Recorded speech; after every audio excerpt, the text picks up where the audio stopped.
their rightful power and dignity. So they have a clause. Stand up, fellas, stand up.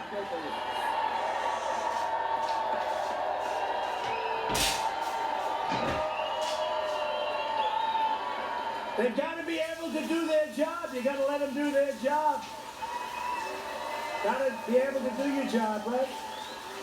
They let you do your job. You'd see Pennsylvania had some big bad crime numbers in your state. You let them do your job.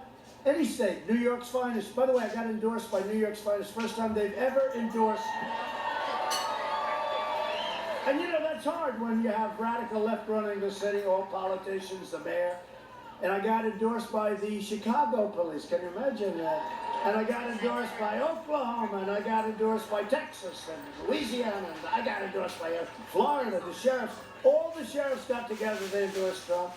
I got endorsed by law enforcement, everybody. But how could you possibly endorse people that hate you and don't respect the job you do and don't let you do your job, most importantly? Because if they let you do what you do better than anybody else in the world, you wouldn't have problems. And these are other police departments.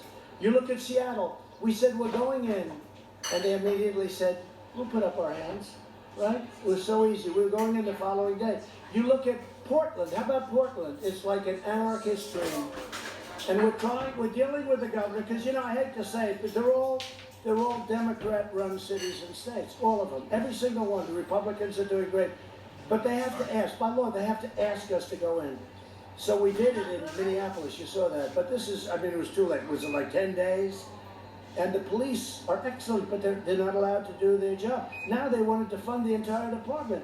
There's not going to be anybody to protect you. And the people are starting to go wild. And that's why I'm going to win the state of Minnesota. I'm going to win Minnesota. That's right. But you remember that beautiful day? It was 10 days late. You had these people from CNN and other places. These are friendly protests. It's a lovely thing to say. As he's getting rocks and cans of tuna fish. They go out and buy tuna fish and soup. You know that, right?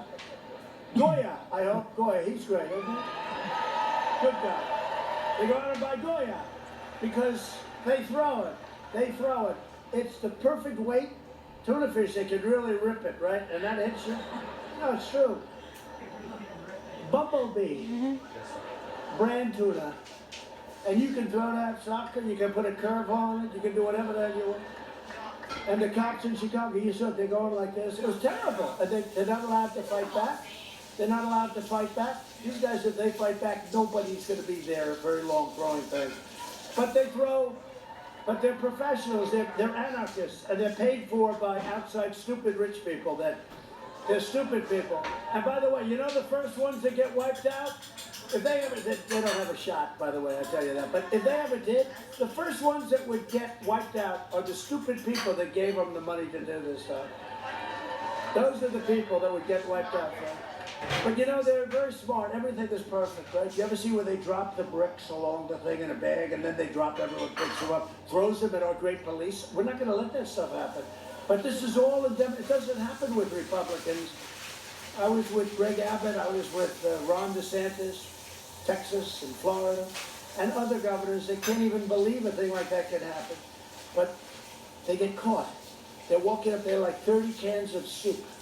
They have like 25 cans of tuna. They get caught. I'm bringing this home to my family. How dare you stop me? No, no, no. They use it as ammunition.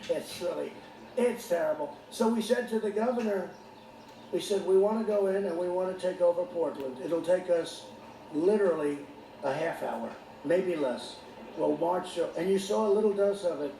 Minneapolis, the governor finally said, go in. We have the National Guard. And remember that beautiful sight? The street was a mess. That idiot reporter from CNN got hit on the knee with a canister of tear gas, right? And he went down. I've been hit. I've been hit. He's been hit. The one with the shaved hair. Maybe I'll do that one day. I'll give it up. That's it. And he shaved it. But he went down and he didn't like it. He was hit. Police brutality. Remember that. what these people would do, they're throwing rocks, they're throwing everything they can at the place. Okay, now the National Guard forms, and we just saw the one guy come out in a black uniform, right? The uniform costs approximately $250,000. They got infrared stuff, they got more equipment, and they walked in and they got the tear gas, they've got everything you could possibly have, right? Pepper spray. They don't want you to use tear gas anymore. In some places, like I think in Milwaukee, they said no tear gas, no pepper spray. How the hell do you keep, big crowds back? You can't. So the police all quit. They all quit. They said we can't do it. But do you remember they were, and you had 1, then you had 2, 3, 4, then you had 5, 6, 7. All of a sudden they started pouring in. They were getting off the buses. They came from a different locale. And then you had a line of them. And there was no social distancing, unfortunately. In fact, I was going to turn them in because they were right next to each other. They were right next to each other. They were touching arms, and they had big, strong arms like these guys right over here. They were big, strong guys. That's all right. And they were, together.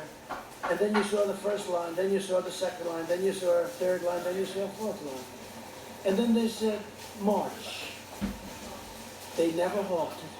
Just walked right through, cleaned everything out. And Minneapolis was cured.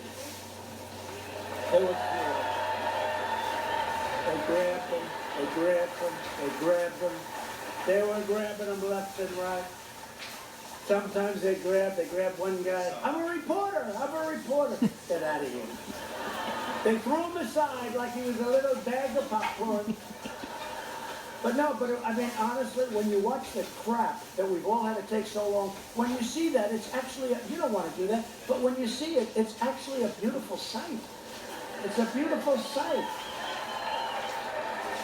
And they had the same thing on some other streets, and the whole thing was done, and I haven't heard of any real problem in Minneapolis since that happened. I mean, they were just burning down.